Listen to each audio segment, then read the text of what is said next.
How to create brand. Now the सवाल is, क्या आप थोड़ा बहुत आप ब्रांड बनाना चाहते हो क्या सब? क्या आप ब्रांड बनाना चाहते हो? यस और नो? नहीं चाहते बनाना, वेरी गुड। कुछ लोग तो बोल ही नहीं रहे, तो मत बनाओ।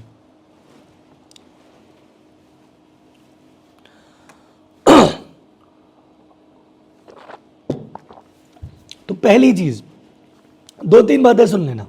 पहली बात, हर इंडस्ट्री में, हर प्रोडक्ट में, हर सर्विस में ब्रांड बन सकता है। ये मत बोलना, ये मत बोलना हमारे सेक्टर में तो ब्रांड नहीं बनता, हमारी कंपनी में तो ब्रांड नहीं बनता, हमारी इंडस्ट्री में नहीं बनता, हमारे शहर में नहीं बनता। नहीं, हर शहर में, हर इंडस्ट्री में, हर प्रोडक्ट में ब्रांड बनने की क्षमता है। कुछ जगह ब्रांड की इंपॉर्टेंस बहुत ज्यादा होती है, कुछ जगह ब्रांड की इंपॉर्टेंस थोड़ी कम होती है, पर हर जगह ब्रांड की इंपॉर्टेंस नॉन ब्रांड से ज्यादा होती है। जैसे फॉर एग्जांपल, आप जब कपड़ा खरीदने जा रहे हो तो कपड़े में ब्रांड की इंपॉर्टेंस ज़्यादा है। कि नॉर्मल वाइट शर्ट 300 रुपये का आता है, तो एक कंपनी जिसका ब्रांड ठीक है वो शायद 1000 रुपये का देती होगी, जिसका बहुत अच्छा है वो 2000 में देती होगी, जो बहुत बढ़िया है उससे बढ़िया वो 5000 में देती होगी। कपड़ा वही है, ब्रांड इतना इंपॉर्टेंस है कि 10 गुना का फर्क लेके आ गया। ठीक, ये कंज्यूमर सेक्टर है। यहाँ पे चाय में, कॉफी में, खाने में, कपड़े में, जूते में कंज्यूमर जाए वहाँ ब्रांड की इंपॉर्टेंस बहुत ज़्यादा है। कुछ इंडस्ट्री होती है B2B, वहाँ ब्रांड की इतनी इंपॉर्टेंस नहीं होती, लेकिन बेसिक से अच्छी होती है। जैसे फॉर एग्जांपल सोलर लगवाना था, अब सोलर में आदमी कोई ब्रांड नहीं देख रहा, किसी का भी लगा दो, क्या दिक्कत है, अपने को तो बिजली बचानी है।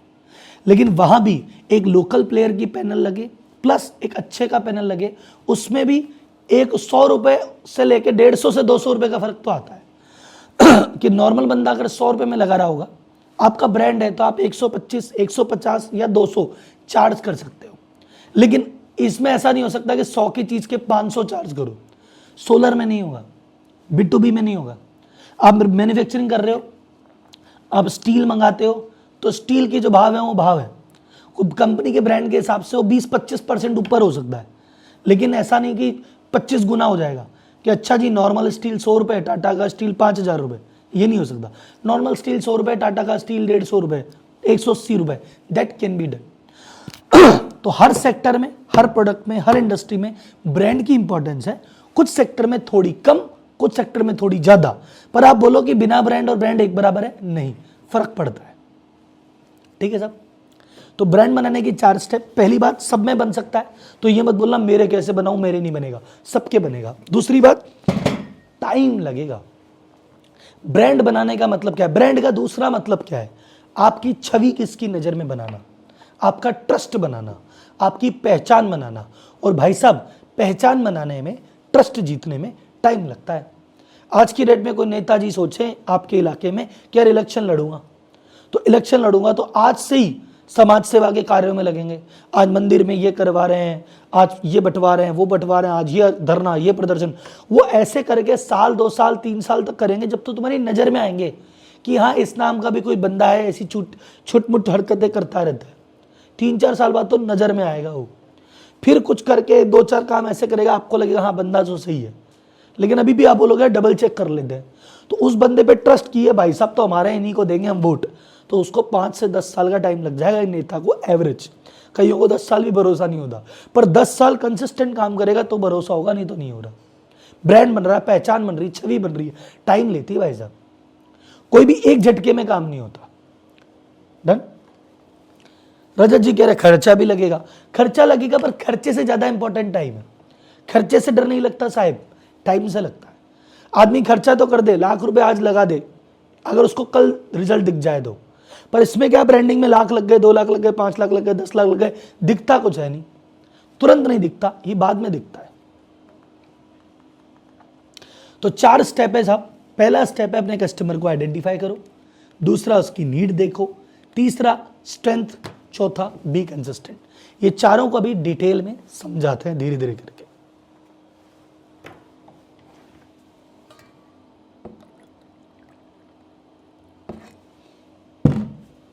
जनसंख्या 1254, 8 बजे पोल करेंगे सर जीवन ना। तो स्टेप 1 है define target audience. Target audience का मतलब क्या होता है साहब? सबसे पहले ब्रांडिंग, आप लोग मोस्ट ऑफ द लोग ब्रांड क्यों नहीं बना पाए? कारण क्या है?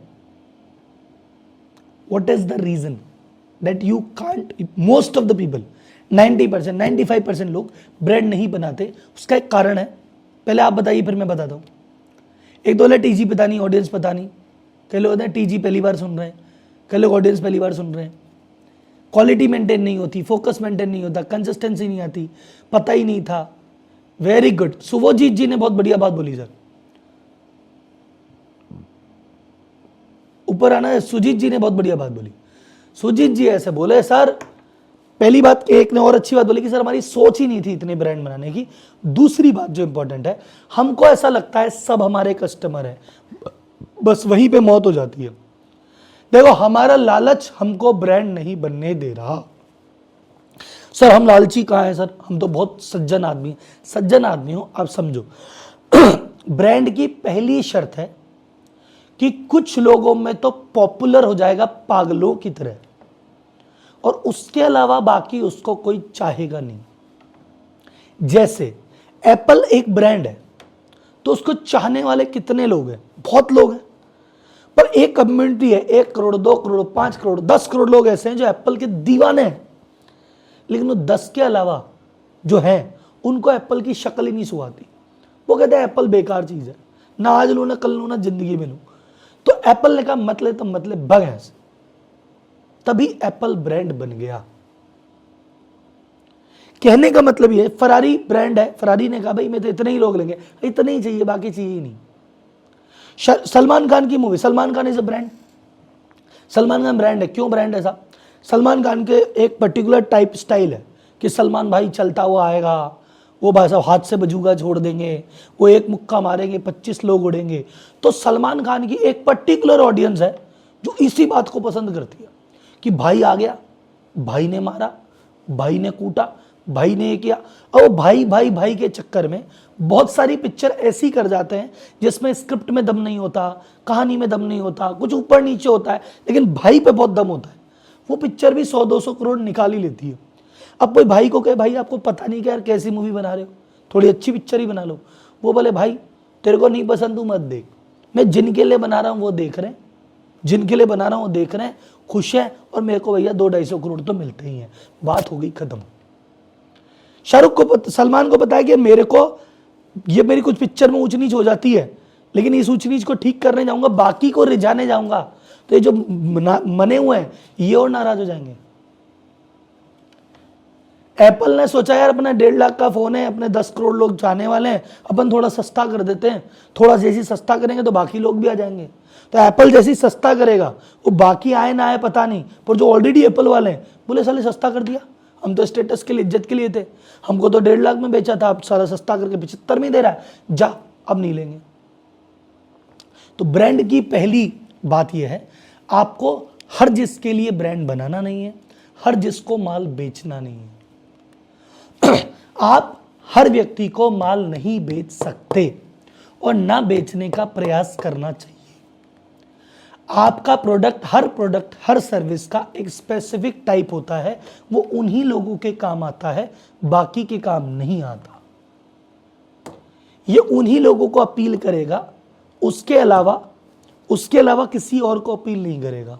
तो आपको ये आइडेंटिफाई करना है कि भैया मेरे प्रोडक्ट की, मेरी सर्विस की टारगेट ऑडियंस क्या है। आप मुझे बताओ ऐसा कोई भी प्रोडक्ट है क्या जिसकी 100% कस्टमर है?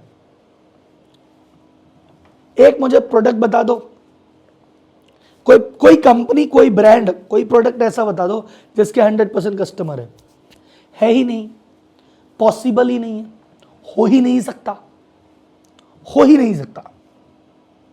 पॉसिबल ही नहीं है, असंभव। टाटा नमक, तो सब लोग टाटा नमक ही लेते हैं। कोई सादा नमक भी, कोई टाटा नमक के अलावा दूसरा नमक भी तो लेता है। कोई पतंजलि जी का नमक लेता है, कोई पतंजलि का नमक लेता है, कोई बंदा दूसरे ब्रांड का नमक लेता है, कोई और सस्ता नमक लेता है, कोई लोकल नमक लेता है। कोई खुला ही नमक ले आता है।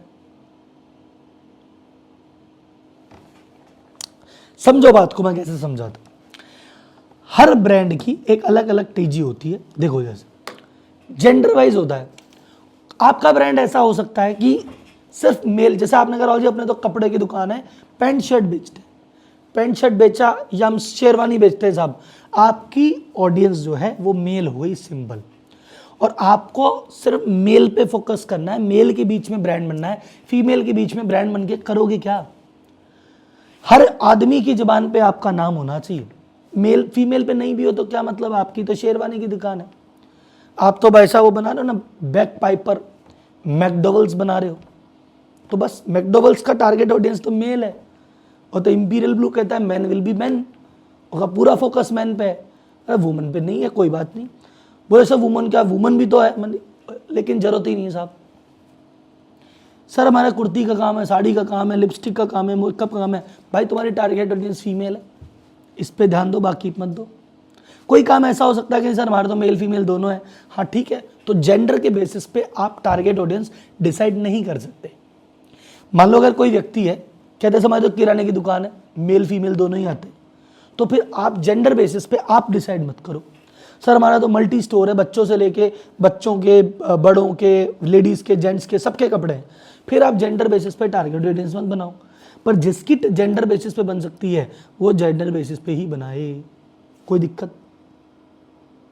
तो आप में से कोई ऐसा होगा जिसकी मेल होगी, कोई ऐसा होगा जिसकी फीमेल होगी, और जिसकी दोनों है वो आगे चलो।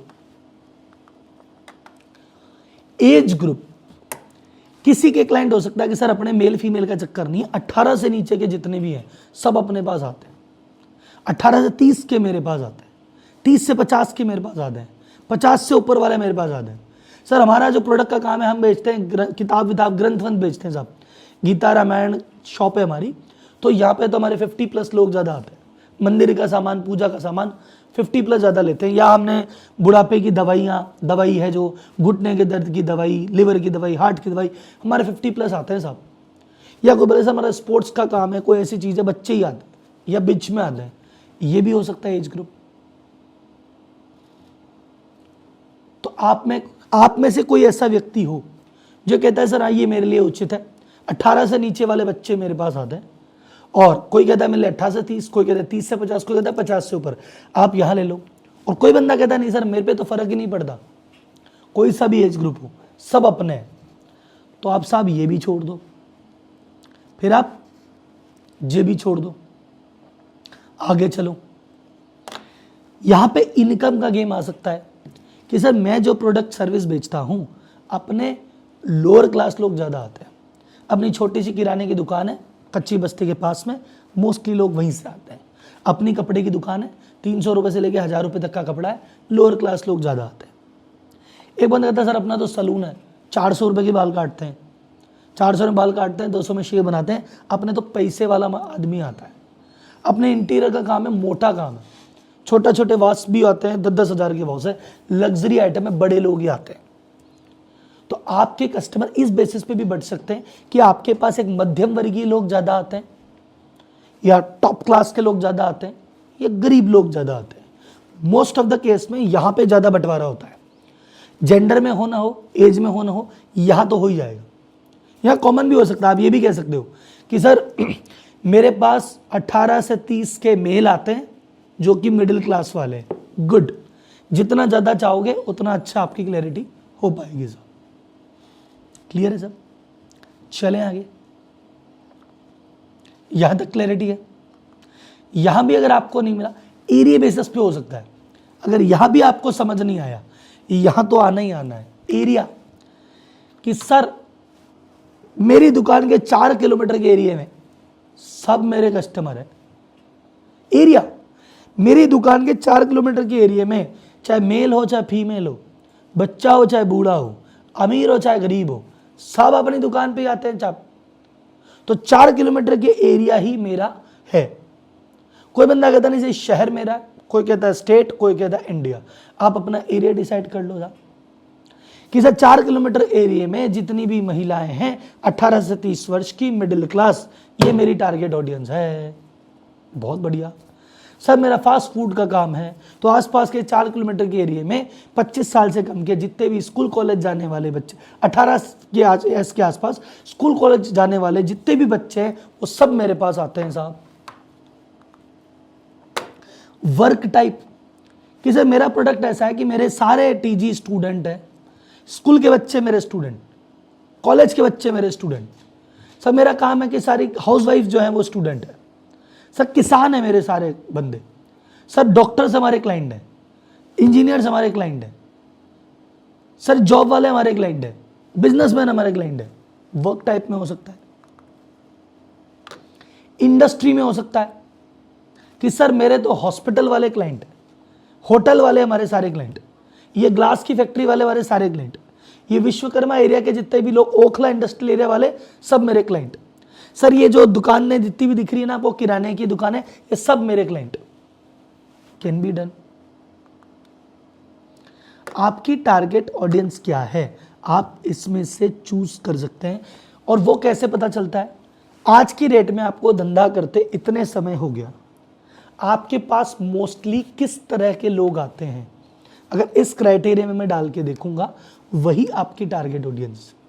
आपकी दुकान पे, आपके ऑफिस पे, आपकी फैक्ट्री पे जो आपको ऑर्डर देते हैं, पैसा देते हैं, क्लाइंट देते हैं, क्या किस तरह के लोग हैं? मेल हैं, फीमेल हैं, मिक्स हैं, बच्चे हैं, बूढ़े हैं, मिक्स हैं, गरीब है, अमीर है, मिक्स हैं, लोकल हैं, पूरे इंडिया से आते हैं, मिक्स है, कोई पर्टिकुलर स्टूडेंट है, फार्मर है, कौन है भाई?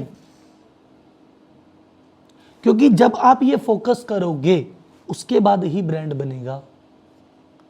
कोई इश्यू सर इसमें कोई सवाल? टारगेट ऑडियंस में क्लैरिटी क्या?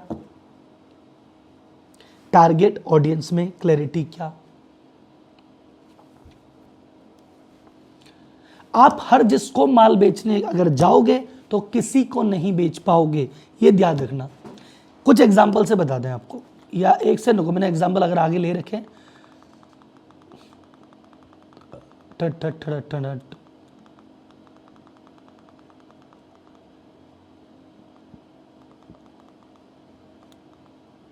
कुछ एग्जांपल बता दूं मैं आपको। मान्यवर ने जब शुरुआत की थी अपनी, वो क्या बेचता था, क्या बोल के बेचता था? शादी है, तैयार हो के आइए। और किसको बेचता था? मेल को। तो मान्यवर ने अपने कपड़े बेचने की शुरुआत की। वो कुछ भी बेच सकता था, किसी को भी बेच सकता था, कहीं भी बेच सकता था। मान्यवर क्या बोला? देखो भाई जी बात सुनो, अगर शादी के कपड़े चाहिए, आदमी को चाहिए, और थोड़ा सा गरीब नहीं होना चाहिए, मिडिल क्लास भी नहीं चलेगा, थोड़ा मिडिल क्लास से ऊपर वाले हो, जेब में पैसा रखते हो, तो भाई साहब हमारे पास आ जाना। तो मान्यवर ने शुरुआत ऐसे की, 2 साल, 4 साल, 5 साल ऐसे ही रहा। धीरे धीरे बाजार उसको जानने लग गया, शादी के मेल के अच्छे कपड़े लेने हैं, मान्यवर चले जाओ। उसका बाजार में नाम बन गया मेल। फिर उसके बाद उसने कहा चलो शादी में नाम बना है ना, अब आगे बढ़ते हैं। अब उसने कहा शादी नहीं, किसी भी त्योहार में आ जाओ, शादी में तो पहनो ही पहनो, दुर्गा पूजा में, होली में, दिवाली में, सब में मेरे कुर्ते पहनो, सिर्फ शादी की नहीं, हर स्पेशल ओकेजन में मान्यवर। उसने अपना दायरा बढ़ाया। फिर क्या किया उसने? फिर उसने कहा चलो मेल सारे कब्जे में आ गए, मार्केटिंग हुई, चली रही है, एक नया ब्रांड लॉन्च किया, मोहे। इसमें क्या करेंगे? अब फीमेल को भी बेच देते हैं। तो पहले मेल शादी, फिर मेल शादी के अलावा बाकी सब फंक्शन, अब फीमेल आ गया। अब फीमेल के बाद बोल रहा है कि चलो एक नया ब्रांड लॉन्च कर रहा हूं जो मान्यवर से भी महंगे कपड़े देगा। त्वमेव करके ब्रांड है, उससे भी महंगे कपड़े देगा। और एक नया ब्रांड लॉन्च कर रहा हूं मंथन, जो इससे भी सस्ते कपड़े देगा। तो अब क्या बोल रहा है हमारा मान्यवर कि तुम लोअर क्लास हो, तुम मतलब मिडिल क्लास हो, कम पैसे हैं, मंथन ले लो, थोड़े पैसे ठीक ठाक हैं, मान्यवर ले लो, और पैसे अच्छे हैं त्वमेव ले लो, मेल हो मान्यवर ले लो, फीमेल हो मोहे ले लो। धीरे धीरे धीरे करके सब पे आ गया। लेकिन शुरुआत में अगर सब करता तो उसको कोई ध्यान नहीं देता। कहता ऐसे घने लोग हैं, पूरी ऐसी दिल्ली में हजारों दुकान है जो मेल फीमेल, बच्चा बूढ़ा, सस्ता महंगा सब बेचते हैं, इसलिए ब्रांड नहीं बने। 30 साल 40 साल से चल रहे हैं, ब्रांड नहीं बने क्योंकि अलग पहचान नहीं है। इसने बनाई, फिर धीरे धीरे आ गया उसी रूट पे, लेकिन हर चीज के लिए अलग ब्रांड बनाया। मान्यवर अलग है, मोहे अलग है, त्वमेव अलग है, मंथन अलग है, 4 अलग अलग ब्रांड बना दी भाई ने। और कोई एग्जाम्पल बताओ, और एग्जाम्पल। टाटा टी देखा ना, टाटा टी, टाटा प्रीमियम आता है पहले, टाटा प्रीमियम, वो नॉर्मल चाय लॉन्च की थी सबके लिए, फिर उन्होंने कहा 1 पैसे वालों के लिए लॉन्च की जाए, तो टाटा गोल्ड लॉन्च की, वो थोड़ी महंगी है, वो बड़े लोगों के लिए। फिर उन्होंने कहा गरीब आदमी लेना चाहे तो उसके लिए लॉन्च की टाटा अग्नि, तो टाटा अग्नि गरीब आदमी, टाटा प्रीमियम मध्यम वर्गीय, टाटा गोल्ड और ऊपर वाला। प्लस टाटा जिस जिस शहर में गए, जैसे टाटा उड़ीसा में गए तो वहां पे दानापुर निकाल दे, वहां मोटे दाने चाहिए, बिहार में पतले दाने चाहिए, तो जहां जहां गए वहां वहां उन्होंने चीजें बांट दी। है चाहे कंपनी भी एक है, ब्रांड अलग अलग बनाए, क्योंकि उनको पता है सब लोगों को टाटा प्रीमियम नहीं बेच सकते। किसी को टाटा महंगी ज्यादा लगेगी, उसके लिए अग्नि दे दो, किसी को टाटा हल्की लगेगी, उसको गोल्ड दे दो। ठीक, कोई सवाल था एक दो विशाल जी?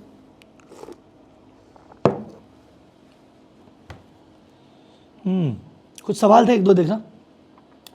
If you make new product of home automation and we are new for branding, how will proceed? Again the same thing. आपने कोई भी नया प्रोडक्ट बनाया है, सबसे पहले देखो किसके लिए मोस्ट सूटेबल है, कौन बंदा है जो उसको पसंद करेगा, जो चाहेगा, जिसके लिए आपने बनाया है। क्योंकि देखो बाजार में अगर ऑलरेडी 10 प्रोडक्ट थे, आपने 11वां बनाया, क्यों बनाया भाई? कुछ तो अलग दिया होगा ना आपने, कि उन 10 प्रोडक्ट में ये कमी थी इसलिए मैंने 11वां बनाया। तो उनमें क्या कमी थी और 11वां किसके लिए बनाया, बस वही आपकी टीजी।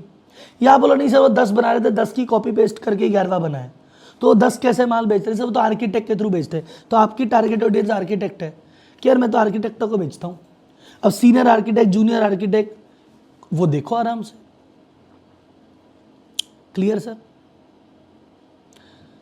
दोनों ब्रांड साथ होगा तो कैसे हैंडल होगा? आप 2 ब्रांड बनाइए, एक दोनों की मार्केटिंग अलग होगी, दोनों का फोकस अलग होगा, दोनों चीज ही अलग है। आप जब भी मार्केटिंग करने जाएंगे तो एक ब्रांड की ही करेंगे, और अगर दोनों की करना चाहते हैं तो दोनों की अलग अलग करेंगे, एक साथ नहीं करेंगे। टाटा गोल्ड की मार्केटिंग होगी तो फिर गोल्ड की होगी, और अग्नि की होगी तो फिर अग्नि की होगी। इन दोनों की साथ में बात नहीं होगी, क्योंकि लोग ही अलग अलग हैं। अब मारुति और एक ऐड में मारुति और लंबोर्गिनी नहीं बेच सकते। मारुति जहां बिकेगी मारुति बिकेगी, लंबोर्गिनी बिकेगी लंबोर्गिनी बिकेगी। क्लियर? नेक्स्ट, अगर हम मिडिल क्लास ब्रांड लॉन्च करते हैं, बाद में टॉप लोगों का ब्रांड लॉन्च कर सकते हैं, लोगों को ऐसा नहीं लगेगा ये गरीबों की कंपनी है? नहीं लगेगा, क्योंकि आपको वो जब नया लॉन्च करोगे एकदम डिफरेंट करके करोगे। जैसे मान लो फॉर एग्जांपल आपने एक छोटा सा सलून खोला, एवरेज सा सलून है, 5 कुर्सियां लगा रखी है, 5 एवरेज बंदे काम कर रहे हैं। तो अभी आपने मिडिल क्लास के लिए खोला और मस्त चलाया, 2 पैसे कमा के आपने दूसरी लोकेलिटी में जाके मस्त बढ़िया पॉश लोकेलिटी में पॉश चीज बना के और वहां सलून का काम चालू किया। अब वो उसका नाम अलग है, काम अलग है, डिफरेंट है, ये हो गया साहब हमने लॉन्च किया है, कोई दिक्कत नहीं, एकदम डिफरेंट है। मारुति ने सस्ती गाड़ियां लॉन्च की, फिर नेक्सा लॉन्च कर दी। टाटा प्रीमियम था, बाद में गोल्ड पे आया, तो प्रीमियम वाले नाराज थोड़ी हुए, प्रीमियम वाले प्रीमियम है, गोल्ड वाले गोल्ड है।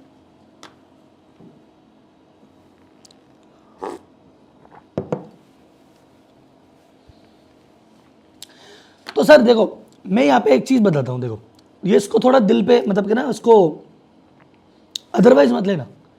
जैसे हमारी बूट कैंप की जो क्लास है, तो वहाँ पे मैंने एक एक बंदे से टारगेट ऑडियंस, मैं एक एक कंसल्टेंट 2-2 3-3 घंटे बैठा उनके साथ और उनकी टारगेट ऑडियंस निकलवाई कि तुम्हारी ये है, तुम्हारी ये है, आप ऐसे करना, आप ये करना, वो निकलवाई। पर वो निकलवाने से पहले एक सवाल मैंने उनको क्वेश्चन मार्क मारा। मैंने कहा हम तो बताएंगे ही बताएंगे, अभी हमारा कंसल्टेंट बैठेगा, आपका कंपनी प्रोडक्ट समझ के 10 सवाल पूछेगा, फिर आपकी टारगेट ऑडियंस निकाल के आपको दे देगा। लेकिन एक बार सवाल आप खुद से पूछना कि अगर आप 20 साल से धंधा कर रहे हो और अगर आप ये आइडेंटिफाई नहीं कर सकते कि मेरी टारगेट ऑडियंस है कौन, तो अब तक कर क्या रहे थे? मैं अगर आपसे पूछ रहा हूं कि आपकी प्रोडक्ट के लिए, आपकी सर्विस के लिए, आपकी कंपनी के लिए मोस्ट सूटेबल कस्टमर कौन है? मेल है, फीमेल है, यंग है, ओल्ड है, अमीर है, गरीब है, कोई पर्टिकुलर एरिया से है, कोई पर्टिकुलर कम्युनिटी से है, कोई पर्टिकुलर इंडस्ट्री से है, और आप कह रहे हो कि पता नहीं, तो फिर अभी तक बिजनेस में कर क्या रहे थे मेरे भाई? क्योंकि ये अगर मैं बिजनेस की शुरुआत करता हूं, ये तो पहला सवाल होता है। आज मैंने अगर बिजनेस की दुनिया में कदम रखा, पहला सवाल यह है कि इस कंपटीशन भरी दुनिया में जहां ऑलरेडी हजारों लाखों लोग मेरे ही तरह का काम कर रहे हैं, तो मैं नया जाके कुछ कर रहा हूं, तो मैं अलग क्या दे रहा हूं? सर एफएमसीजी में सब आते हैं, नहीं आते। कम से कम लक्स के, कम से कम हिंदुस्तान यूनिलीवर ने अपने 10 साबुन निकाल रखे हैं। लक्स किसका है साहब? सर लक्स किसका साबुन है? हिंदुस्तान यूनिलीवर ने लक्स निकाला, और लक्स बढ़िया था, बोले लक्स खूबसूरती देगा, एकदम खूबसूरत बना देगा, और जितनी भी टॉप हीरोइन है उनसे ऐड करा था। तो लक्स बिक रहा है, लक्स में मजे आ रहे। फिर उसकी क्या पड़ी डव लॉन्च करने की? उसने डव क्यों लॉन्च किया? डव महंगा है ना, लक्स से 3 गुना महंगा है, क्यों किया? उसने कहा लक्स तो हर आदमी लेने लग गया है अब काम में, तो एक आम गृहिणी भी लक्स लगाएगी, तो एक जो अपर क्लास मानने वाली खुद को कि अरे यार ये तो हर कोई लक्स लगा रहा है, यार मैं लक्स लगाएंगे क्या? ना जी ना, हमको कुछ और चाहिए। तो तू डव ले भाई, तू पियर्स ले भाई।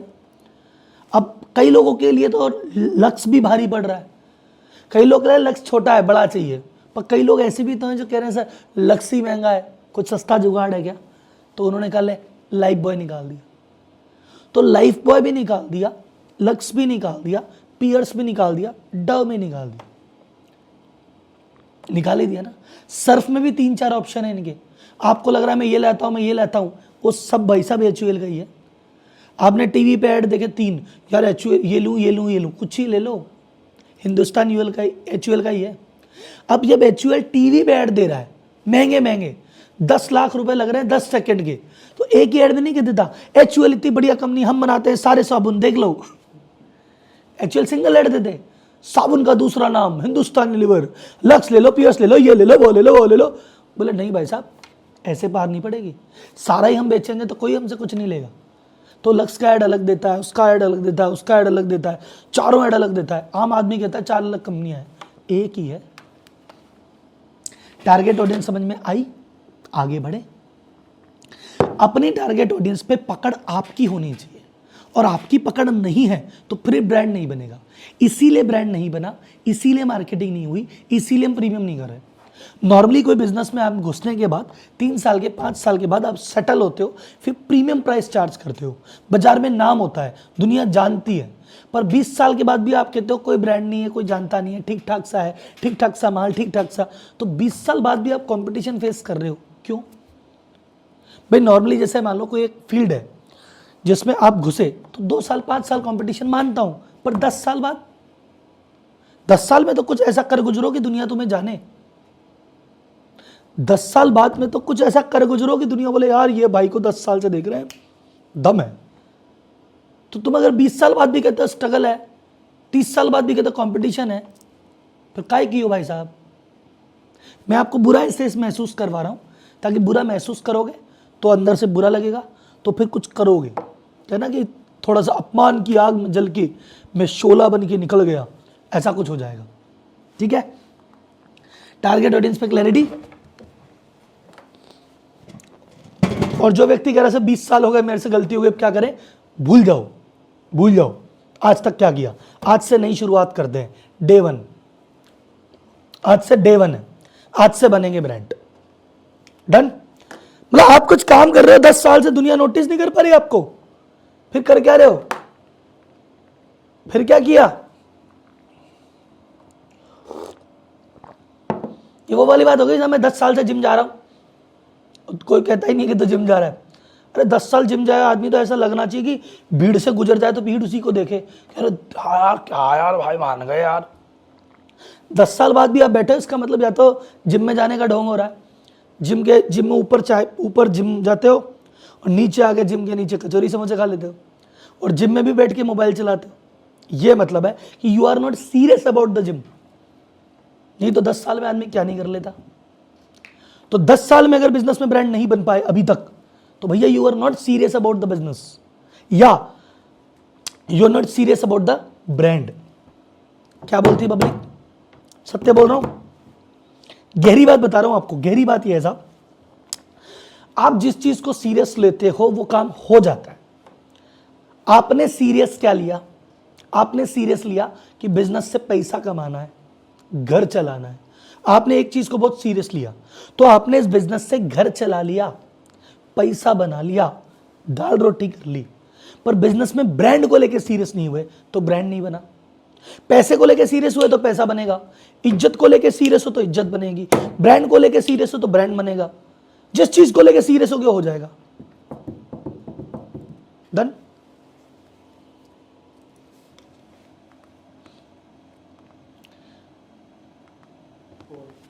अब इतनी गहन चर्चाओं के बीच में एक हमारे प्रिय हैं, वो कह रहे सर आप ना ये तो छोड़ो, देखो मोटिवेशन तो छोड़ो, अब ब्रांड बैंड छोड़ो, आप दे बताओ लाइव है क्या रिकॉर्डिंग? बढ़िया है सर।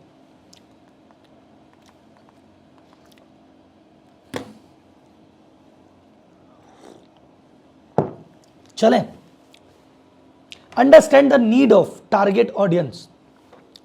ये क्या होता है साहब? टारगेट ऑडियंस की नीड समझो। अच्छा पोल का टाइम हो गया, यस सर जी। एक बार पहले ये नीड समझ के फिर करते हैं, एक समझो। स्टेप 2, आपको टारगेट ऑडियंस समझ में आ गई? बोले हाँ साहब आ गई। कस्टमर समझ में आ गया? हाँ साहब। अब बताओ चाहता क्या है? हर कस्टमर का कुछ दर्द होता है जो नहीं चाहता, और कुछ नीड होती है जो चाहता है। तो कौन सा कस्टमर का क्या दर्द है? तो आप कह सकते हो राहुल जी मेरा क्या है, मेरा जो कस्टमर है एक महिला है हमारी, जो मतलब 25 साल से 45 साल के बीच की मध्यम वर्गीय महिला है। उसको पसंद है साड़ियां पहनना, वैरायटियां लेना, लेकिन क्योंकि बजट लिमिटेड है वो हाई प्राइस उसका पेन पॉइंट है। वो बड़े चाव से साड़ियां देखती है, पर जैसे उसके दाम देखती है 2500 अरे रहने दो, 1700 अरे रहने दो, हाई प्राइस दिक्कत है साहब। ठीक है साहब, मेरा जो कस्टमर है ना महिला, उनकी दिक्कत है। दूसरा आप ये कह सकते हो, आप कोई दूसरा बंदा कह सकता है नहीं सर मेरी जो टारगेट ऑडियंस है ना वो डॉक्टर्स है। अब डॉक्टर्स के पैसे की कोई कमी नहीं है और पैसा देने में भी चूकते नहीं है, बढ़िया काम करते हैं, जो रेट मांगते हैं दे देते हैं, प्राइस की उनको टेंशन नहीं है, लेकिन उनको चाहिए सर्विस टाइम पे। अब उनकी सर्विस में मान लो एक फोन ना उठाओ, या आज का कल कर दो, या 2 दिन का 5 दिन करोगे, इस चीज से बहुत चिढ़ते हैं। वो कहता है सर्विस अच्छी होनी चाहिए भाई, पैसे की बात ही नहीं है। कोई बंदा कहता है कि सर जी हमारे क्या है, हमारा कस्टमर तो पैसा भी दे देगा, ठीक ठाक बंदा है, लेकिन वो कहता है वैरायटी, कि जब भी हम आएंगे यार हमें तो तुम ये 4 जीन्स, हमारा लड़का है कॉलेज का, वो तो हर महीने पॉकेट मनी के पैसे बचा के ले आता है, और वो कहता है भाई साहब प्राइस तो रीजनेबल जो भी होगी मैं दे दूंगा, लेकिन वैरायटी आपने 4 जीन्स से रख रखी है, जीन्स में वैरायटी लाओ।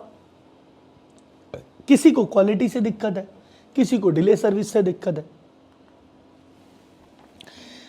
तो आपका प्रोडक्ट क्या हो, या तो इनमें से किसी पेन को खत्म करे।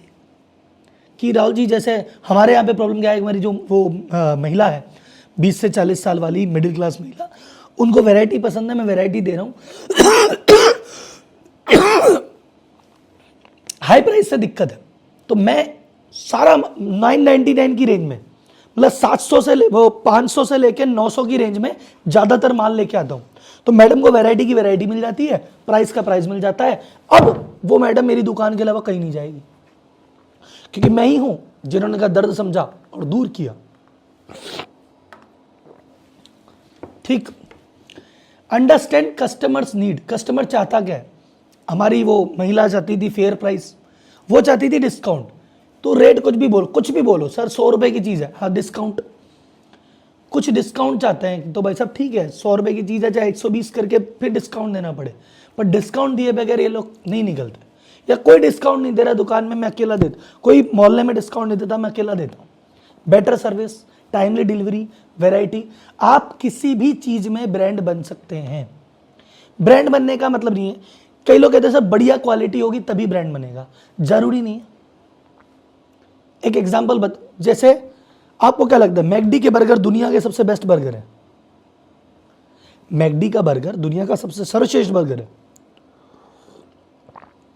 उससे अच्छा बर्गर ही नहीं बना दुनिया में, बना है ना? ठीक ठाक बर्गर है, एवरेज बर्गर है, उसकी क्वालिटी कोई वाव नहीं है कि वाह क्या बात है, मजा ही आ गया, उंगलियां चाटते रह गए, ऐसा तो नहीं है बर्गर।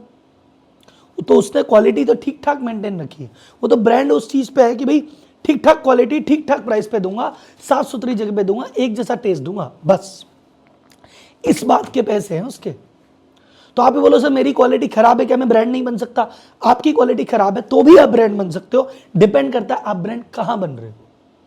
किसी व्यक्ति के लिए जिसकी क्वालिटी मेंटेन करती है, मान लो ऐसी ऑडियंस जो कहती है मैं तो स्वाद के भूखे हैं, स्वाद बिना काम ही नहीं चाहिए, स्वाद चाहिए टकाटक, पैसे कितने भी ले लो, वो ऑडियंस मैकडी में नहीं जाएगी। अरे यार बेकार देता है, हम तो दूसरी जगह जाकर दूसरा बर्गर खा लेंगे, वो नहीं जाएगा। तो मैकडी कहता है तुम चाहिए भी नहीं मैकडी बोला तुमको किसने कहा टेस्ट के दीवानों यहाँ आओ, चाहिए नहीं, टेस्ट के दीवानों कहीं और जाओ, हमारे तो यहाँ पे ये चीज़ दे रहा हूँ, चाहिए तो आ जाओ। उसका काम उसी से चलता है। अगली बात समझ में? ठीक है, तो आपकी क्वालिटी एवरेज है तो आपको ऑडियंस फिर वे देखनी है। जैसे फॉर एग्जांपल कि राहुल जी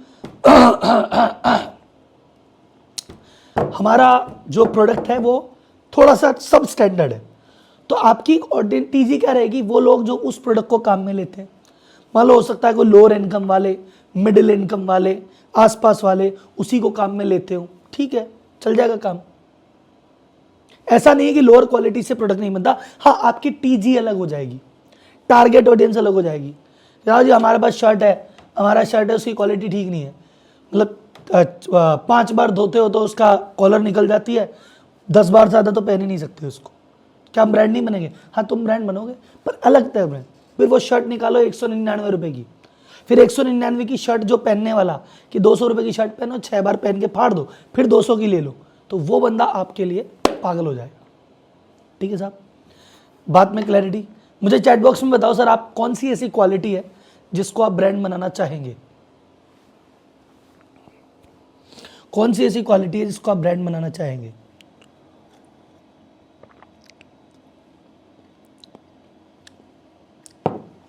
लोग ऐसा नहीं कहते मैं तो प्रीमियम में जा रहा हूं, वेरी गुड। मीडियम क्लास वाली हमारी टीजी है, हम क्वालिटी पे खेलेंगे। आप में ऐसी क्या बात है जो मैं आपके पास आऊं, मुझे तो ये बता दो, मेरा कौन सा दुख दर्द आप दूर कर रहे हो? सप्लाई फास्ट करते हो, ओके,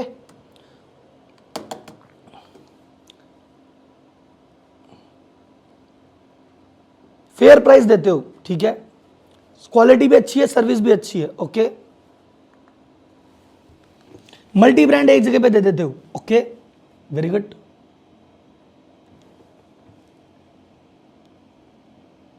सस्ता और टिकाऊ देते हैं, वेरी गुड, कस्टमर सर्विस अच्छी है, वेरी गुड, सिर्फ क्वालिटी अच्छी है, वेरी गुड, क्वालिटी भी और रीजनेबल प्राइस भी है, very good, satisfaction guaranteed, all product in one roof, very good.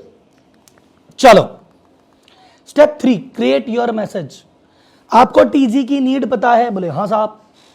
TG क्या चाहती है ये पता है? हाँ साहब। उसका दर्द पता है? हाँ जी। उसकी नीड पता है? हाँ जी।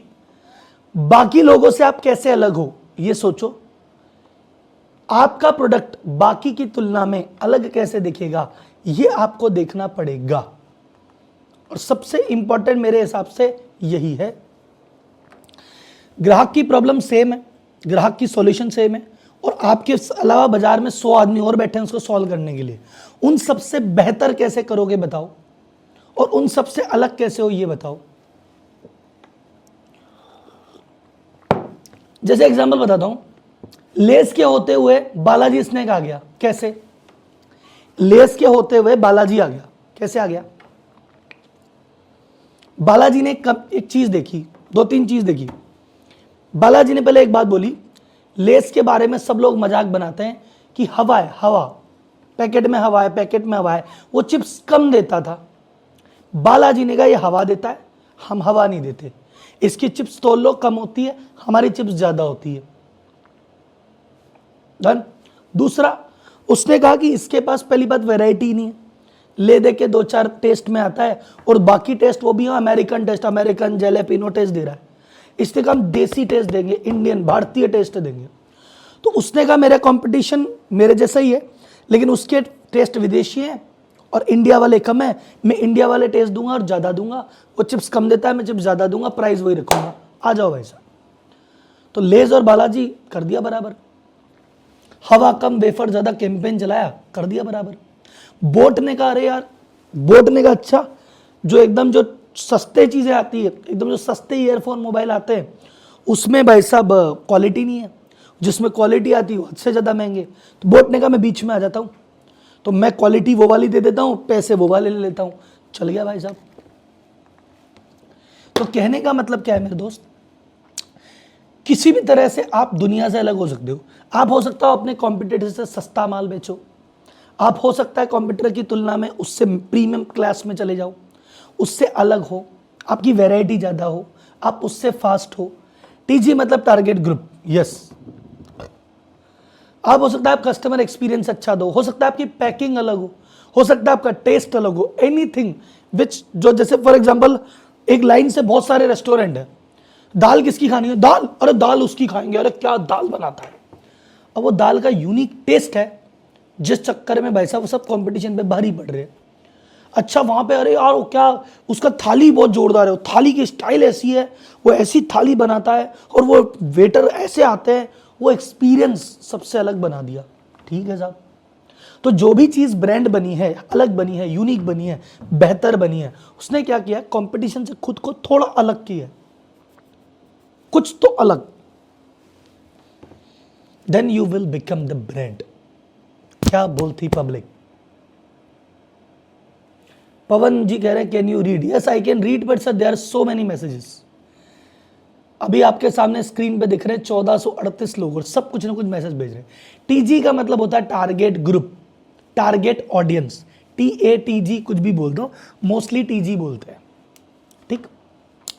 अब सर एक छोटा सा पोल करा लेता हूं मैं अभी, इसके पहले अपन चौथे पॉइंट पे जाएं, लास्ट और अंतिम और सबसे इंपॉर्टेंट पॉइंट।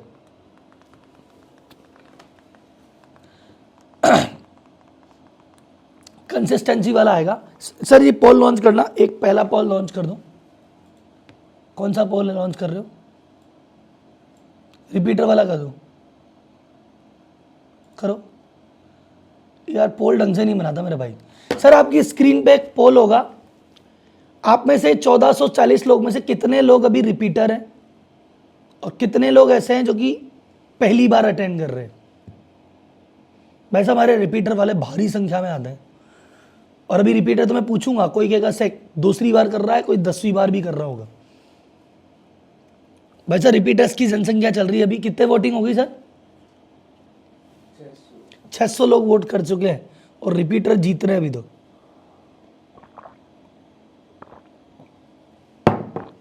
पोल नहीं दिख रहा सर, कुछ को नहीं भी दिख रहा होगा, पता नहीं कितने लोग वोटिंग होगी सर, 771, 50% लोग वोट कर चुके हैं सर। अभी नॉन रिपीटर भारी, रिपीटर भारी पड़ रहे हैं। चैट में पोल दिखेगा, नहीं सर पोल अलग से इसके स्क्रीन पे पॉपअप हो जाएगा।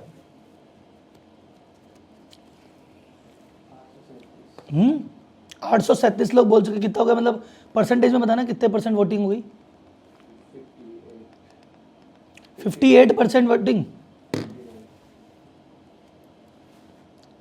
पॉपअप आया नहीं ना सर, जिसमें आया है वो ठीक है, जिसमें नहीं आया वो ठीक है, क्योंकि मुझे पता नहीं जूम कुछ टेक्निकल है, कुछ को दिखाता है कुछ को नहीं दिखाता। अब देखो 877 लोगों ने वोट किया, इसका मतलब भी दिखाया तो है लोगों को। अब जिनको नहीं दिखा कोई बात नहीं, वो वैसे ही कमेंट बॉक्स में डाल दीजिएगा। वर्जन अपडेटेड नहीं है, अच्छा अपडेटेड वर्जन में दिखाता है, उसमें दिखाता है। परचेस करने वाले और डिसीजन मेकर दोनों अलग अलग है, तो टारगेट किसको करें, डिसीजन मेकर को। जब दोनों अलग अलग हो तो डिसीजन मेकर को टारगेट करना चाहिए। हो गया क्या, कितना हुआ, बस ठीक है। मेरे हिसाब से अब नहीं हो रही वोटिंग ज्यादा, या हो रही है, स्लो हो गई ना, बस ठीक है। ये पोल के रिजल्ट दिखाना साहब। तो सर इस समय देखिए कितने परसेंट लोग हैं, दिखाना सर कितना हुआ, मुझे बड़ा करना, थोड़ा बड़ा होगा। 700, अभी पोल किया है 924 लोगों ने, उसमें से 230 लोग रिपीटर है, राइट? रिपीटर 704 है, फ्रेश 230 है। कितने परसेंट हुए? चलो बंद करना। 25% लोग ये जो फ्रेश कर रहे हैं, 75% लोग रिपीट कर रहे हैं। इसका मतलब नहीं क्लास सक्सेसफुल तो होती, मतलब मजा तो आता है? और एक बार चैट बॉक्स में वो डाल देना सर, वो दूसरा पोल लॉन्च कर दो एक बार सेकंड पोल लॉन्च कर दो।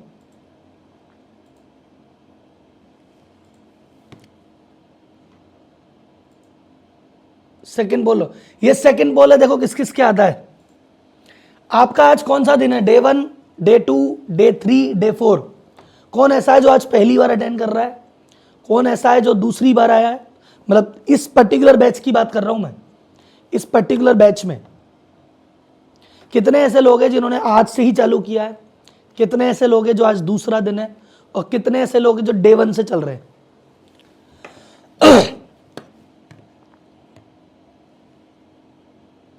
डे 4 की संख्या भारी है, वेरी गुड। डे 1 से चल रहे हैं बहुत सारे लोग, वेरी गुड। पोल में डालिए सर।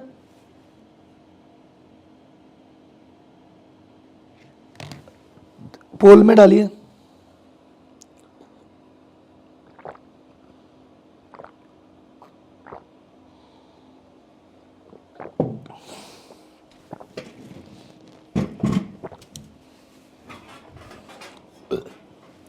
डेली ऑन टाइम आता है आशीष जी, 4th डे है आज। हो गया सर पोलिंग बंद? धीमी हो गई ना, चलो बंद कर दो। धीमी होने का मतलब अभी इक्का दुक्का लोग बाकी है, छोड़ दीजिए। कितने परसेंट लोग हैं सर? नीचे बताओ। चारों दिन हैं? 56% लोग ऐसे हैं जो चारों दिन से आ रहे हैं। कि टोटल संख्या कितनी है? 517। तो भाई साहब जिनका पहला दिन था, बंद करना, तो मेरा 2 मिनट आपसे बातचीत कर लूं यार मैं। बंद करना सर। जिनका पहला दिन है वो अब तक क्या कर रहे थे? जिनका पहला दिन है वो अब तक क्या कर रहे थे? दूसरे दिन वालों को पता है आपने क्या खतरनाक मिस किया? जिनको आज दूसरा दिन है, आप हायरिंग मिस कर चुके हो, आपने इंडक्शन मिस कर दिया। आपको पता है कि वो कितना महापाप है वो। चलो डे 2 वालों को तो मैं मानता हूं, चलो डे 1 किसी कारण से मिस कर गया, डे 2 से कंटिन्यू हो गया, तो जो 4 दिन वाले हैं और 3 दिन वाले हैं वो तो बहुत बढ़िया। पर जिनका दूसरा दिन है आज, या जिनका आज पहला ही दिन है, भाई साहब अब तक क्या कर रहे थे? अब तक क्या कर रहे थे? कल क्लास ही नहीं थी, कल संडे था।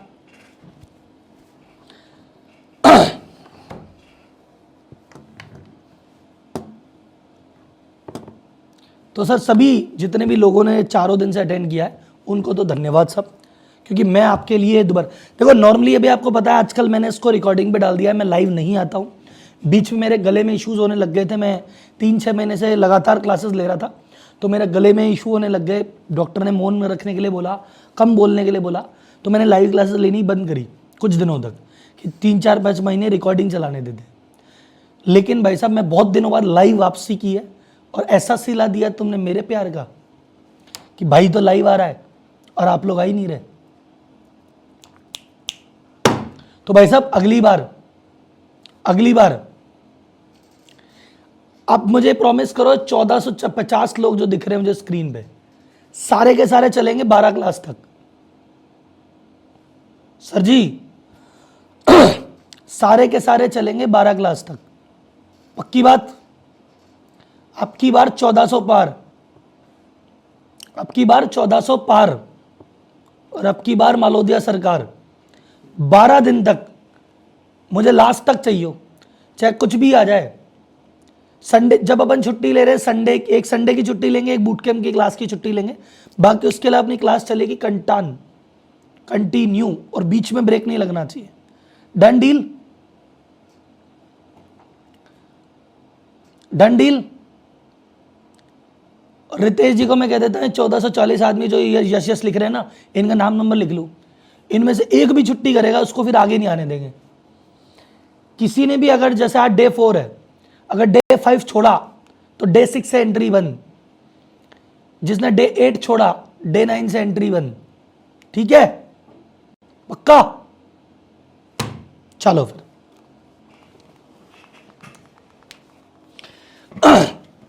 तो और जी स्टेज 3 हो गया। उसके बाद क्या, स्टेज 3 के अंदर आता है जब आपको यूएसपी फाइनल है, ब्रांड फाइनल है, अब आप कोई अच्छा नाम रख लो, अब आप सोचो लोगों के बारे में, अब आप सोचो कलर के बारे में, अब आप सोचो टैगलाइन के बारे में। जैसे फॉर एग्जांपल बालाजी, तो बालाजी ने ये प्लानिंग करने के बाद फिर अपनी टैगलाइन सोची कि वेफर, वो ना हवा कम वेफर ज्यादा। ये टैगलाइन क्यों सोची? ये पहले मार्केट का एनालिसिस किया, फिर सोचा इस ब्रांड को आगे लेके जाएंगे, तो ये टैगलाइन बना दी साहब। ठीक, कई ब्रांड ने सोचा कि हम तो इतना हर्बल को फोकस करेंगे, हम ये देखेंगे कि सब लोग सब चीज कर रहे हैं, हर्बल पे कोई ध्यान नहीं दे रहा, तो भाई साहब फिर हम हरा कलर वाला हर्बल वाला बना के आगे बढ़ेंगे साहब। हमारे पतंजलि में बाबा रामदेव जी ने सोचा कि यार ये एचयूएल सारे आइटम तो दे रही है, मैं भी ये दूंगा। नई चीज क्या है? नई चीज है हम स्वदेशी बोल के बेचेंगे। और स्वदेशी बोलना है, आयुर्वेदिक बोलना है, तो क्या करें, एक हमारे जो वो रहे ऋषि रहे पतंजलि, उनके नाम पे रखेंगे। तो ऋषि के नाम पे रखा, पतंजलि के नाम पे, तो पतंजलि नाम सही है कि ऋषि से है, यानी हमारा स्वदेशी है और वो है, तो नाम पतंजलि इस रिसर्च के बाद आया। स्वदेशी काम, ये टैगलाइन इसके रिसर्च के बाद आई। तो टैगलाइन, नाम, लोगो सब बात की बात है। ठीक है सर। और ये लॉन्ग टर्म की बात है, ऐसा नहीं है कि सर आपने लगा दिया तो फिर लगा दिया, है ना। जरूरी नहीं सर आज ही बनाऊंगे लोगो शाम को, नहीं। आपको लोगों का आइडिया 3 महीने बाद आए, ठीक है, टैगलाइन साल भर बाद जाए, ठीक है, कोई दिक्कत नहीं।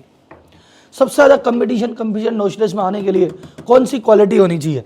मार्केटिंग। अब ये बताता हूं, last quality, the most important quality, the most important quality of building a brand is, देखो सर, आपके जीवन में, बिजनेस में, हर चीज में कुछ भी महान करने के लिए, कुछ भी काबिले तारीफ करने के लिए जो क्वालिटी जरूरत है वो है बी कंसिस्टेंट। बात समझ में आई? Be your brand every day. मैंने शुरुआत में एग्जांपल लिया था सचिन तनेजा जी का, कि सचिन तनेजा जी का ब्रांड ये बनाया कि ये तो आदमी पंक्चुअल है। ये ब्रांड क्यों बन गया भाई? सचिन भाई वॉज कंसिस्टेंट। सुबह बोला 5 बजे क्रिकेट खेलने, आ गया। शाम को 7 बजे पार्टी, आ गया। कल सुबह 9 बजे घूमने चलेंगे, आ गया। आज तक किसी ने भी सचिन भाई को लेट नहीं देखा। सचिन भाई जब पंक्चुअल था तो कंसिस्टेंट पंक्चुअल था, इसलिए ब्रांड बन गया। आज सचिन भाई को 5 बजे बुलाया, आज तो आ गए, पर रात को लेट हो गए। फिर कल फिर टाइम से आ गए, परसों फिर लेट हो गए। तो सचिन भाई कभी टाइम से आते, कभी नहीं आते, कभी आते, कभी नहीं आते। तो भाई साहब अब ब्रांड नहीं है ये। तुमने आज क्वालिटी दी, कल नहीं दी, आज चाय अच्छी थी, चल चाय खराब थी, आज चीनी ज्यादा हो गई, आज पत्ती ज्यादा हो गई, आज परफेक्ट बनी है, अब जल गई, अब सूख गई, अब कलर लगे, तुम नहीं हो ब्रांड। आज कचौरी पतली थी, आज कचौरी मोटी थी, नहीं हो ब्रांड। आज सर्विस टाइम से दी, कल वैसे दी। Anything which is consistent that is brand. If something is not consistent it is not brand. आपको किसी के दिमाग में एक छवि बनानी है तो छवि बार बार बार बार बनानी होती है। आपको कोई चीज क्वालिटी लंबे समय तक दिखानी होती है, तब आप ब्रांड बनते हो। Consistency is the game. जब आपने अपना ब्रांड आइडेंटिफाई कर लिया, यूएसपी आइडेंटिफाई कर ली, उस पर कंसिस्टेंट रहो। मार्केटिंग में वही मैसेज बार बार, सेल में वही मैसेज बार बार, ऑपरेशन में वही मैसेज बार बार, प्रोडक्ट में वही चीज बार बार। गोपाल स्नैक, वो आपका जो गोपाल स्नैक्स का आईपीओ आ रहा है उस पर भी करते हैं एक वीडियो।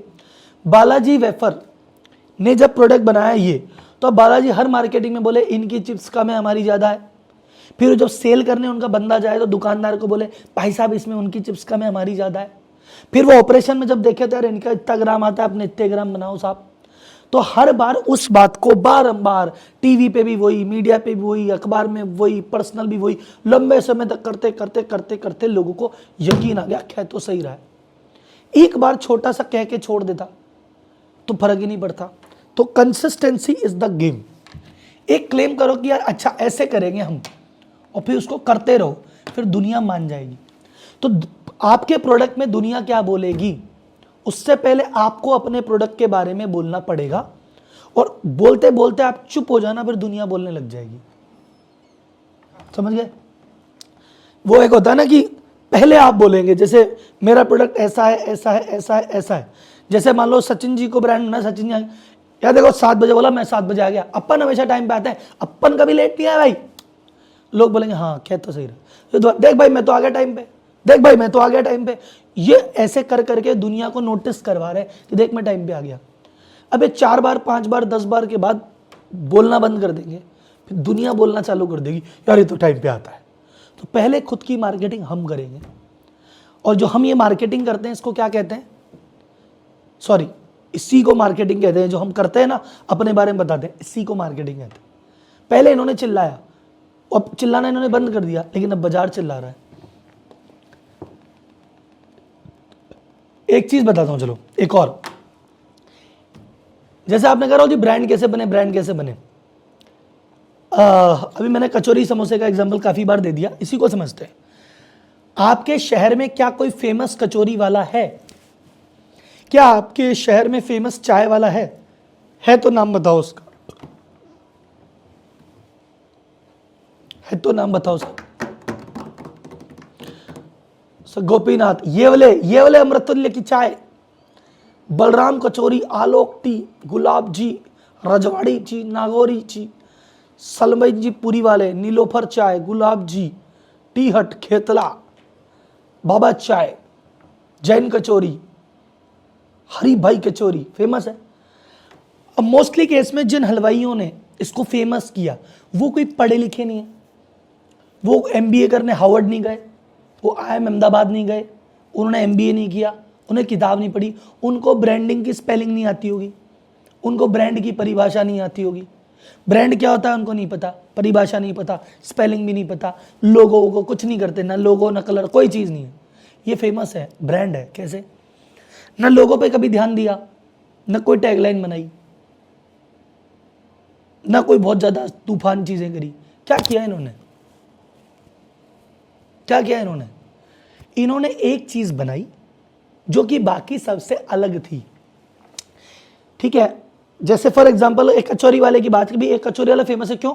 बोले ये छोटी कचौरी बनाता है, सब बड़ी एवरेज बना रहे हैं कि छोटी छोटी कचौरी है, 5 रुपए की 2 देता है, फेमस क्योंकि अलग। इसकी कचौरी सबसे बड़ी कचौरी, नॉर्मल एवरेज कचौरी से डबल कचौरी है, वाह जी वाह, फेमस। इस कचौरी के साथ ये इमली की चटनी देता है, फेमस।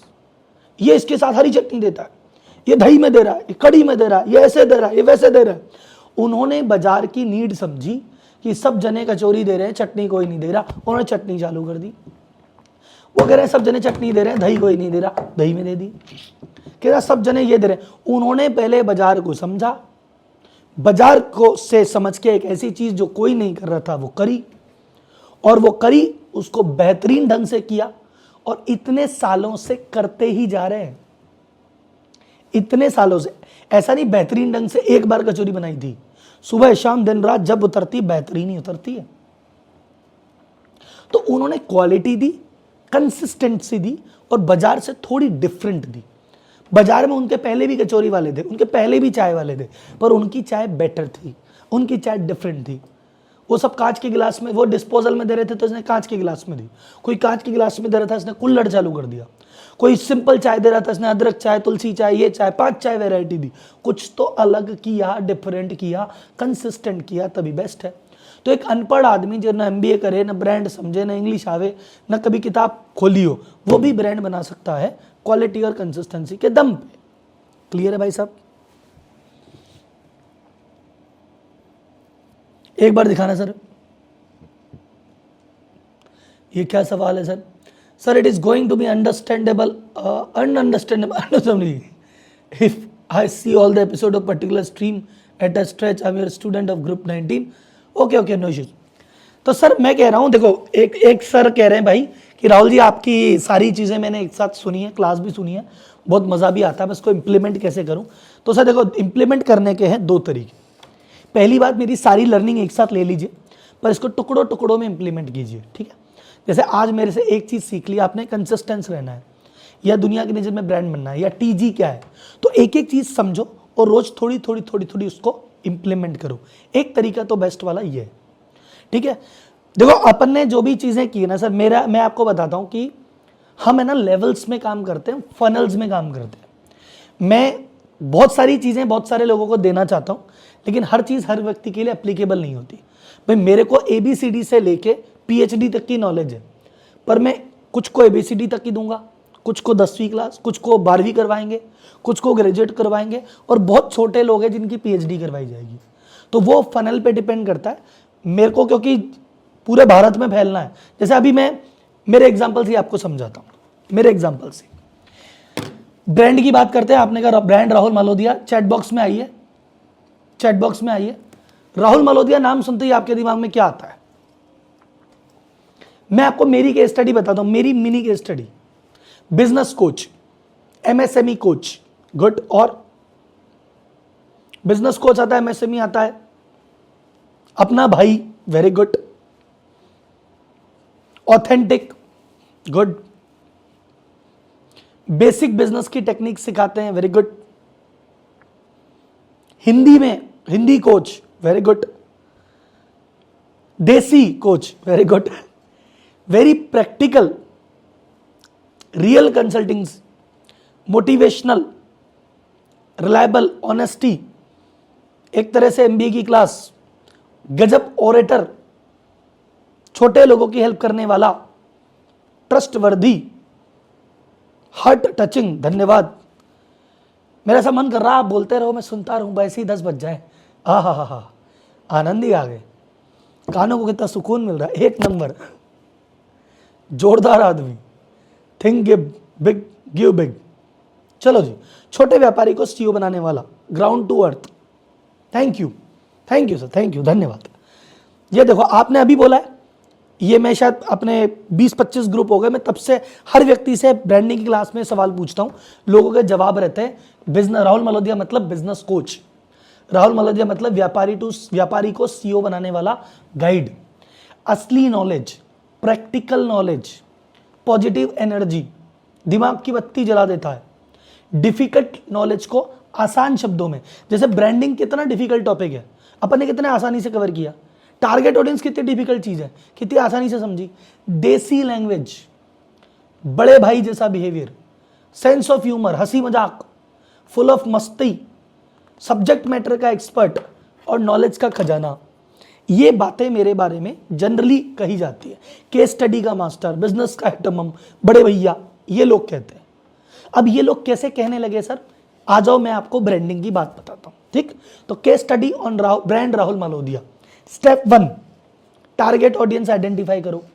तो जब मैं बिजनेस कोचिंग की दुनिया में कूदे तो टारगेट ऑडियंस सही है, तो बिजनेस कोचिंग किसको दें? दुनिया भर के बिजनेस है, दुनिया भर के बिजनेस है ना भाई साहब, और दुनिया भर के बिजनेस कोच भी हैं। क्या करा जाए साहब? तो मैंने कहा देखो स्टार्टअप भी हैं, स्टार्टअप है, एक बंदा है जो स्टार्टअप करना चाहता है, एक बंदा जो स्टार्टअप कर रहा है, एक बंदा जो बिजनेस बनना चाहता है, एक बंदा जो बिजनेस कर रहा है, एक छोटा व्यापारी है जो ठेला ही चला रहा है, एक व्यापारी जो दुकान चला रहा है, एक व्यापारी है जो बहुत बड़ा 100 करोड़ प्लस का है। अपने को तो बिजनेस की नॉलेज है, किसी को भी कंसल्ट कर सकते हैं, पर क्या मैं सबको कंसल्ट करने जाऊंगा क्या? फिर तो मैं मर जाऊंगा। तो सबको कंसल्ट करने जाऊंगा, दाल रोटी चल जाएगी, ब्रांड नहीं बनेंगे। तो ब्रांड बनने के लिए TG बनाओ। तो TG बनाने का सबसे पहले मतलब है टारगेट ऑडियंस बनाओगे तो बहुत सारी चीजें छोड़नी पड़ती है। मान्यवर ने ब्रांड बना तो बहुत कुछ छोड़ा उसने, तभी ब्रांड बना। तो मैंने कहा चलो मैं भी छोड़ता हूं। तो सबसे पहले इन्होंने कहा छोड़ दें। क्या छोड़ें? सबसे पहले स्टार्टअप छोड़ दो। जो स्टार्टअप कर रहा है हटा दो साहब, जो फंडिंग वैल्यूएशन वाले गेम में नहीं, मैं देसी कोर बिजनेस कंसल्टिंग करूंगा। तो स्टार्टअप साइड में हटा दिया। इतनी बड़ी ऑडियंस को मना कर दिया, नहीं करते स्टार्टअप कंसल्टिंग। जो बिजनेस करने की सोच रहा है मैं करूंगा, उसको भी हटा दिया कि जो सोच रहा है वो मत आना मेरे पास, तुम घर जाओ। स्टार्टअप वाले मेरे पास मत आना साहब। जो बिजनेस कर रहा है बोले सर तो 100 करोड़ रुपए से ऊपर टर्नओवर खींच दिया, मैं कहता हूं सर अभी आप मेरे पास मत आओ प्लीज। तो मैंने इतने लोगों को मना किया। मना करने का मतलब यह कोई आगे से आएगा मैं मना कर दूंगा, धक्के दे दूंगा, नहीं।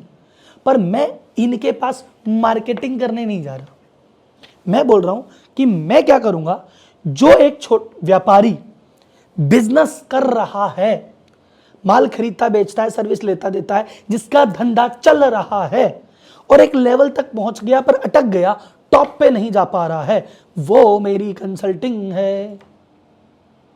ठीक? अब अगर तो मैं जब मार्केटिंग करूंगा, मैं बोलूंगा भारत के व्यापारियों जो व्यापार कर रहा है, दिक्कत कर रहा है, बढ़ना चाहता है, प्लीज आ जाओ। ये मेरी मार्केटिंग रहेगी हमेशा। V2C के ऐड में, V2C में यही बात करता हूँ मैं, स्टार्टअप की बात नहीं करता। पर अगर स्टार्टअप रजिस्टर्ड कर लेगा, क्या उसको नहीं पढ़ा रहे? पढ़ा रहे। आपकी दुकान तो लेडीज कुर्ती की, आप तो लेडीज पे फोकस है मार्केटिंग का, पर जेंट्स अगर आ जाएगा कि वाइफ के लिए या गर्लफ्रेंड के लिए लेने, मना थोड़ी करते हो, आने देते हो, लेकिन आप जेंट्स को थोड़ी कहते हो। तो कहने का मतलब है कि अपनी तो ब्रांड कैसे बने? सिर्फ व्यापार। अच्छा, मुझे क्या ब्रांड बनना है? मुझे क्या कॉर्पोरेट में ब्रांड बनना है? नहीं बनना। जॉब वालों में ब्रांड बनना है? नहीं बनना। हाउसवाइफ में ब्रांड बनना है? नहीं बनना। स्टार्टअप में बनेगा? नहीं बनेगा। कहां बनेगा? बिजनेसमैन के बीच में। मेरी टारगेट ऑडियंस एकदम मैंने लिमिट कर दी, ठीक है साहब। सेकंड चीज क्या चाहिए? पेन और नीड। तो पेन क्या है? एक व्यापारी का पेन यह है कि भैया मेरे से टीम नहीं संभल रही। एक पेन है कि सर पैसे का समझ नहीं आ रहा। एक पेन है कि यार मार्केटिंग नहीं हो रही। एक पेन है कि मैं अकेला लगा रहता हूं। ये पेन थे, मैंने कहा इनको सॉल्व किया जाएगा। नीड क्या है? नीड क्या है? सब बिजनेस तो ग्रो करे ही करे, वो तो है ही, लेकिन मैं भी थोड़ा सा फ्री हो जाऊं, मैं भी थोड़ा रिलैक्स हो जाऊं, ठीक है, इस नीड को पूरा किया जाएगा। फिर अब आए नेक्स्ट एनालिसिस क्या है? तो मुझे पेन समझ में आ गया, नीड समझ में आ गई, टीजी समझ में आ गई। अब मैंने कहा कंपटीशन एनालिसिस। बाजार में कौन कंपटीशन है, क्या दे रहा है, कैसे दे रहा है? तो पता पड़ा बाजार में ऊपर ऊपर की नॉलेज दी जा रही है। कोई किताब पढ़ी, उसका ज्ञान टिका दिया, गूगल की केस स्टडी टिका दी, फेसबुक की केस स्टडी टिका दी। अरे गूगल पूरी दुनिया में एक है, उसकी केस स्टडी किसी के काम नहीं आ रही। तो ये प्रैक्टिकल नॉलेज की कमी है। मैंने कहा अपन देंगे प्रैक्टिकल नॉलेज। फिर पता चला इंग्लिश में काफी लोग दे रहे हैं, हिंदी में कम लोग दे रहे हैं। हिंदी में भी कई लोग दे रहे हैं, तो वो कैसे दे रहे हैं कि क्लिष्ट हिंदी होती है ना, क्लिष्ट हिंदी में दे रहे हैं कि हिंदी के बीच में इंग्लिश के भारी भारी वर्ड डालते हैं ताकि इंटेलिजेंट साउंड करे। ये भी दिक्कत है भाई साहब। तो अपन ने कहा अपन क्या करेंगे, इंग्लिश में जनता ज्यादा है, अपन हिंदी में देंगे, और हिंदी भी वैसी हिंदी जो आम बोलचाल की हिंदी। फिर मैंने कहा बिजनेस एक सीरियस टॉपिक है, आदमी बोलते बोलते सीरियस हो जाता है। अब सीरियस आदमी अगर हो गया तो भाई साहब उसके दिमाग में जाएगी नहीं। तो अपन क्या करेंगे, बिजनेस के बीच में हंसी मजाक भी करेंगे। अपनी 2 घंटे की क्लास में कम से कम आदमी 4-5 बार खुल के हंसना चाहिए। तो कोई एग्जाम्पल हंसी वाला लेंगे, कोई बात हंसी वाली कर देंगे, कमेंट बॉक्स में किसी के मजे ले लेंगे, कुछ तो करेंगे ताकि मन बना रहे, माहौल बना रहे, 4 घंटे कम निकले पता न पड़े। ये प्लान किया।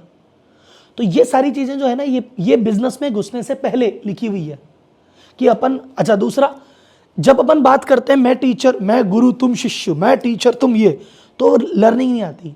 मैंने कहा अरे काहे का गुरु भाई, गले के गले हाथ डालेंगे, मैं तेरा बड़ा भाई, तू मेरा छोटा भाई, तू मेरा मैं तेरा छोटा भाई, तू मेरा बड़ा भाई, अपन दोनों दोस्त, आपा दोनों बायला दोस्त है मत। तो मैंने कहा अपन जब भी बात करेंगे दोस्त के जैसे करेंगे, हंसी मजाक में करेंगे, देसी में करेंगे, हिंदी में करेंगे, प्रैक्टिकल बात करेंगे। तो ये क्या था, उस समय बाजार में जितने भी बिजनेस कोचेस अवेलेबल थे इंडिया में, उनमें सबसे यूनिक चीज हो गई, ये कोई नहीं कर रहा था। ठीक, बिजनेसमैन पे फोकस किया, उनकी नीड को समझा, बाजार से अलर्ट पे, एंड कंसिस्टेंस। आप मेरे यूट्यूब का 3 साल पुराना वीडियो देख लो, ऐसे ही बैठे हैं इसी तरह से बातें कर रहा हूं। यही एग्जाम्पल है, 3 साल से सेम चीज। मेरे ऐड देख लो, मैं ऐसा ही हूं। मेरी यूट्यूब वीडियो देख लो, मैं ऐसा ही हूं। मेरी क्लास में आ जाए, ऐसा ही हूं। कभी मेरे से मिल लेना, ऐसा ही हूं। कंसिस्टेंट। ऐसा नहीं था शुरुआत में सेट होने के लिए 4 काम किए, अब सेट हो गए अब रहने दो, ना ना ना ना। इसी के बेसिस पे आए, जिंदगी तक लेके जाएंगे। This is the game. पहले भी ऐसे ही थे, आज भी ऐसे ही है, आगे भी ऐसे ही रहेंगे। बात खत्म। This is brand. बात समझ में आ गई सर? तो ये ब्रांड का गेम होता है, आपको मैंने मेरी खुद की केस स्टडी से समझा दिया भाई साहब। दूसरी बात, तो एक जो सर कह रहे थे सर मैं इसको इंप्लीमेंट कैसे करूं, तो सर मेरा पूरा इंडिया लेवल का मिशन है कि भारत के व्यापारियों तक अपन को पहुंचना है, और ये अलग जगह नहीं है कि भाई साहब तुम में ये कमी है, इसको ठीक करो, अपनी गलतियां पहचानो, ठीक करो। तो मैं 4 फनल में ऑपरेट करता हूं सर, ठीक है। मेरा पहला फनल होता है व्यापारी टू सीईओ, जिसमें मेरा उद्देश्य होता है कुछ नहीं, जन जागरण कि व्यापार। पिछली बार 2,13,000 लोग 2023 में हमने गाइड किए थे, अब की बार का टारगेट 2.5 लाख है, यानी 2 साल में लगभग 5 लाख लोग कवर कर लेंगे, और 2025 तक हम 10 लाख का टारगेट टच करने का टारगेट ले रहे कि 25-26 के मिड तक 10 लाख लोगों तक हमारा जन जागरण अभियान पहुंच जाए। तो व्यापारी टू सीईओ है जन जागरण अभियान। आम जनता को बताया जाए ये कमी है, ये आ रहा है, तुम्हारे देख लो। एडवांस कोर्स उसके लिए है कि जो जन जागरण से जाग गए हैं और कहते हैं हमको हमारी गलती समझ में आ गई, कुछ थोड़ा बहुत सिखा दो जो आगे बढ़ जाए। तो वो जन जागरण से जो जगे हुए लोग हैं उनको ज्ञान देने के लिए, जो लोग कह रहे हैं कि हमें बता दो, कर तो हम ही लेंगे, हमें क्या आप बताओ हम कर लेंगे, उनके लिए है एडवांस कोर्स। मैं बताता हूँ, आप करते हैं। इसके बाद एक फनल आता है जो कहते हैं सर जी हम तो करेंगे नहीं, हमको तो आप ही हाथ पकड़ के करवाओगे। तो उसके लिए आता है बूट कैंप, जहाँ पे 6 महीने में हर डिपार्टमेंट में आपके साथ कंसल्टेंट लग के, आपका हाथ पकड़ के, आपसे जूम मीटिंग करके, रोज कॉल करके आपकी सारी प्रॉब्लम सुनता है, उसका समाधान देता है और आपको जो जो चीज़ की जरूरत है वो तुरंत बताता जाता है लाइव। 6 महीने सुबह शाम फ़ोन करो उससे, रोज जूम मीटिंग करो, कोई दिक्कत नहीं है, वो आपको हेल्प करता है। वो उस वाला लेवल है। और लास्ट में एक लेवल आता है, इससे भी लास्ट में एक लेवल आता है जहाँ पे कुछ व्यक्ति कहते हैं कि सर हमको जाना है IPO तक। तो उनके साथ हम एक अलग एग्रीमेंट साइन करके उनको या तो वेंचर कैपिटलिस्ट से, प्राइवेट इक्विटी से बड़ी फंडिंग, कि सर मैं 100 करोड़ की फंडिंग मिल सकती है क्या? हाँ मिल सकती है। कैसे मिलेगी? हम तैयारी करवाते हैं। सर क्या मेरा IPO आ सकता है? आ सकता है। कैसे आएगा? हम तैयारी करवाते हैं। तो ये 4 फनल है, सबके लिए अलग अलग चीज़ है। कोई सिर्फ जन जागरण के लिए खुश है, कोई कहता है कि नहीं नॉलेज दे दो मैं कर लूँगा, कोई कहता नहीं सर हाथ पकड़ के करवाओ, और कहता है सर हाथ पकड़ के नॉलेज ही नहीं चाहिए, मुझे आपकी नॉलेज चाहिए राहुल जी, मुझे आपके कॉन्टैक्ट चाहिए, मुझे आपका पैसा चाहिए, मुझे सब कुछ चाहिए। तो वो लास्ट लेवल है। उस लेवल में हमारे जितने भी वेंचर कैपिटलिस्ट हैं, प्राइवेट इक्विटी है, इन्वेस्टर हैं, तो उनसे पैसा भी दिलवाते हैं, स्ट्रेटजी भी दिलवाते हैं, हर चीज़ में हेल्प करते हैं। मेरे कॉन्टैक्ट आपके कॉन्टैक्ट हो जाते हैं। वो फिर अलग लेवल का गेम है। वहाँ सीधे IPO आता है, वहाँ आपके अंदर भी इन्वेस्टमेंट करवाते हैं, आपका इन्वेस्टमेंट भी दूसरी कंपनियों में करवाते हैं। वो ओवरऑल है। ठीक है सर? तो ये स्तर है। अभी आप वैसे मानो आप लेवल 2 पे हो, तो मुझे जितने भी लोग लेवल 2 पे सेटिस्फाइड हैं कि हाँ जी हमारा मस्त चल रहा है, वो ठीक है। जो लोग कहेगा लेवल 3 पे, लेवल 3 पे हम सिलेक्शन करते हैं। जैसे 12,000 लोग आते हैं हर महीने 12,000 लोग आते हैं अपने उसमें व्यापारी टू CEO में। उन 12,000 में से अपन जो 1000 के आसपास लोग हैं जो अपने इसमें इनरोल होते हैं एडवांस में, 1000 में से हम मुश्किल से 15 लोग लेते हैं बूट कैम्प में। 1000 में से 15, उन 15 में से एक आदमी की हैंड होल्डिंग करते हैं। ठीक है सर? तो हमने ये IPO वाला, जैसे हमारा जो पूरा विजन है, ये 3 साल पुरानी चीज़ है। अपन ने ये चालू किया था 2020 कोरोना के बाद से। तो कोरोना के बाद से चालू किया, अपन ने पहले फनल पे काम किया, दूसरे पे किया, अभी तीसरे पे चल रहा है।